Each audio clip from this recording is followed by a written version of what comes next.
Irish Music Month is proudly supported by Galway Bay FM, the BAI Sound and Vision Fund, Hot Press and XL Retail, offering a great deal more at your local store. Welcome to Irish Music Month here on Galway Bay FM with myself, Dylan Connolly. James Dillon, a huge congratulations on making it as one of our 5 finalists for Irish Music Month. It's a pleasure to have you here in our brand new Studio 1. You're very welcome. How are you?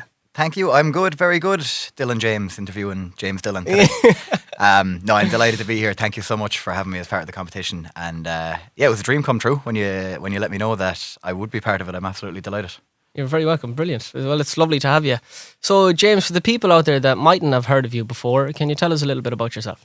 I have been living in Galway for the last long time, making music and busking on the street. And maybe just in the last year and a half, I started kind of really focusing on writing and recording my own original music and putting that out on Spotify and everywhere you can think you might find it. And really just kind of giving it 100% rather than, I feel, maybe for the last few years before that, I was kind of happy to play a couple of residencies and busk and just sort of get the bit of pocket money, you know what I mean? But I've really been kind of giving it a full go the last year, you know? Great. And it's been amazingly rewarding, and the feedback I've gotten back has been like really overwhelming at times, how nice people are about the whole thing. That's lovely. And you're studying now at the moment as well. How's that going for you? Yeah, I just started music in NUIG. It was actually really last minute that I got the call. I found out that I was going there a week before I was starting, so Right. I was kind of thinking maybe work part-time as a KP for the winter or something like that, but then the course came up, so I was really happy about that as well. And it's a really kind of it's perfect timing for me. I'm 25 years old, and it obviously fits into what I want to do as well. So really excited about getting to sort of meet a lot of people. Obviously, anyone doing music is interested in playing music, so there's a whole new pool of people that I didn't know before that I get to play with and record with, hopefully, now, you know. Yeah. And everyone seems really nice so far. The lecturers are all absolutely sound as well. That's great. And I'm sure with the last 18 months, you know, everyone is just starved to kind of meet up, play music and collaboration. Stop, yeah. Any sort of gigs happening at the moment are like flooded of people, you know. People are really starved for it, myself included, you know. Yeah, that's great. You had a really interesting experience over the last couple of weeks that I'd like to talk to you about, just from following you on your Instagram. So you've got this song called The Price is Right, and a particular someone walked by when you were playing this song. Can you tell us about the story behind the song and the experience that happened to you? Yeah. So the song is The Price is Right. It's not released yet. We're actually recording it at the moment, but the song is sort of about maybe, like, I'd be a huge fan of late night television in America and Saturday Night Live and shows like that. So the song is maybe like a bit of a guilty admission of when I watch those shows, how much I think about what I would answer in those situations and the stories I would tell on those. So the song is kind of a reflection of that side of me that just kind of wants to sell out and get famous, you know. I'd like to think we all have it, but that's probably not too true at all. You never know. Yeah, so I had to give Ryan Tubridy a mention in the song, of course, because he's our Jimmy Fallon of the world, our Conan O'Brien, or who have you. He's our late night talk show host. So I gave him a mention in the song, and not too long ago, I don't know if you saw, Ryan Tubridy was presenting his show from Galway. So I was walking from a sound check, actually, and sort of saw him. I saw him from behind. I sort of slipped into my my sort of towny accent for some reason when I saw him. It was a real kind of, how are you, you know? But he stopped and said hello. I said, I have a song about you. And he kind of looked a bit, oh yeah? I hope it's nice, is what he said. So he convinced me to sit down at the Oscar Wilde statue and play the song for him. And sure, of course, it was Ryan Tubridy. So instantly a crowd was already forming around him before we'd even finished our conversation. So it was nice. A few people got to sit down and watch it, and I played the tune. And of course, there's a lyric in it that says, I'm selling out for Tubridy. And I don't know what his reaction, I'm not that good at reading poker faces, but I don't think he was really too impressed by the whole thing. But it's only a light jab, I think. Yeah. I don't think he's going to lose any sleep over it, you know. And Monday morning, he spoke about you on his radio show. Yeah, he mentioned on the show.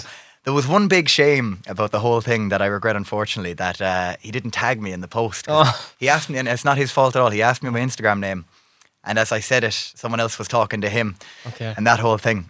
Yeah. But I'm going to get on his show eventually, and I'm going to get him to shout out the Instagram handle eventually on the Late Late Show. Well, you see, the thing is, he'll remember you now. That's what I mean. When this song comes out, something has to happen, surely, you know?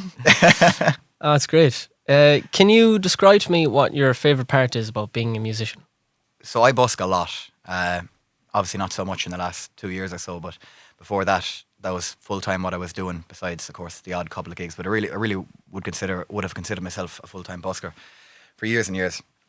And my favorite part about busking is kids. Like you'll often see like children, going absolutely nuts to tunes. And I always think that the only reason they're dancing is because they really genuinely love it. Like there's no pretense behind anything, whereas like some people might stop because they like the song you're playing or they know you or whatever, they're your friend.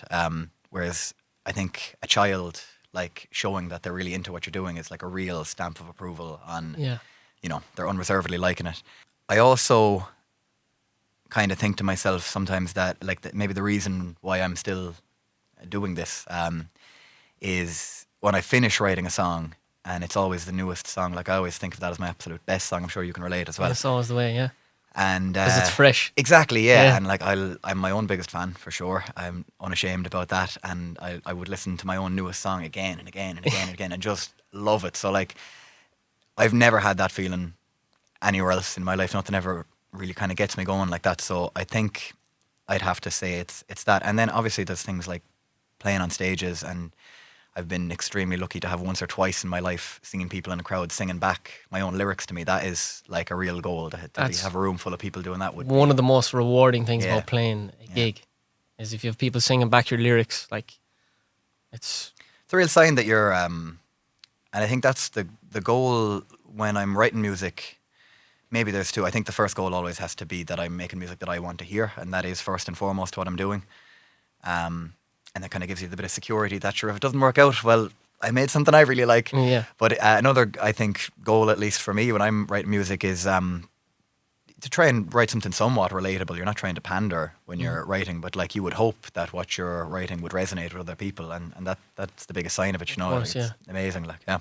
So what's the crack with you then in the next while? Have you got any gigs coming up? You mentioned that you had a release coming up, which is The Price is Right. That's coming up soon. So we're recording 2 songs at the moment. The Price is Right and another one I've got called Haven't Changed. And it's honestly been, so I started making and releasing music in the middle of the pandemic so I couldn't get gigs when I first started. So yeah, well it definitely is. And I think the pandemic was really the driving factor to get me into finally going forward with my own music. But it's been really hard, honestly, to build a following through only social media, only word of mouth. I never get really the opportunity, haven't had the opportunity, I should say, to play to a room to people, play my songs, and hopefully some of them like it, and then they'll stay on as fans. So I'm really hoping that early next year will be the start of a sort of run of gigs for this original music, because these songs haven't really been gigged overly much. I play the odd gig in a pub myself in town here and there, and I'd of course play my own songs then, but really with the full band behind it, I'm really excited to sort of get that reaction and that feedback from the crowd, Yeah. So yeah, hopefully early next year, next summer. Great, yeah. Well, I wish you the best of luck with that. Thank you. If people want to find your tunes and find you and look for you online, which is a great chance to give your Instagram handle here now, where can they search for you? So what Ryan Tuberty forgot was that it's James Thomas Dillon, Dillon, on Instagram. And all my songs are on Spotify. James Dillon, look up that on Spotify. I would love if people would sort of look at my music through YouTube, because we've put a lot of work into the video content that we've done. And I'm honestly just unbelievably proud of all the stuff we've done with that. The kind of professionalism of the videos that I have from my music is really blowing me away. And the people who have done that for me, Bruno Shoes, yourself has been a bit involved as well, have just done an absolutely amazing job. Everyone's been so really happy to do the work, and it's been really a good energy about everything in terms of making this music and making all the videos and promoting it. There's been a really nice buzz around everyone involved. So that has been honestly one of the best things about the whole process, I would say, is finding all these people who really love what they do and getting a chance to work with them, Yeah. And I think if anyone wants to check out your music, they should definitely check out the video for Ditch Drinking, because that is very impressive. It is well worth a watch, so it is if you haven't seen it. James Dillon, thank you so much for joining us. It's been an absolute pleasure talking to you today. But for now, let's listen to some music. Thank you. Irish Music Month is proudly supported by Galway Bay FM, the BAI Sound and Vision Fund, Hot Press and XL Retail, offering a great deal more at your local store.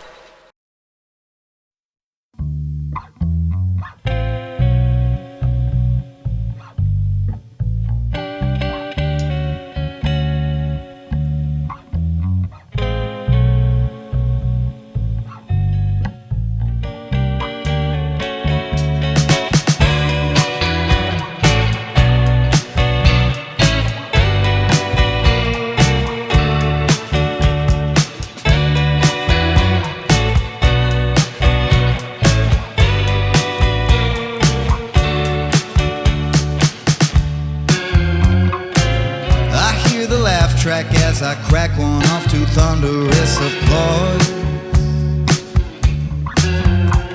It bounces off the walls of the studio, we're going live, and I can't believe my eyes. The things I'm seeing, it's like I'm living in a dream.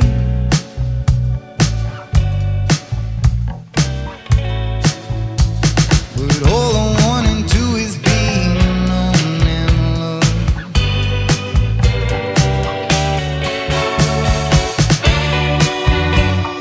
I just wanna get on TV. I'm rehearsing all my funniest stories.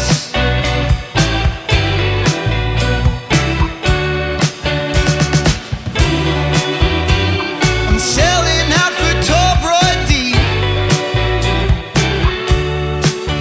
I'm gonna be known throughout the world. I feel lonely.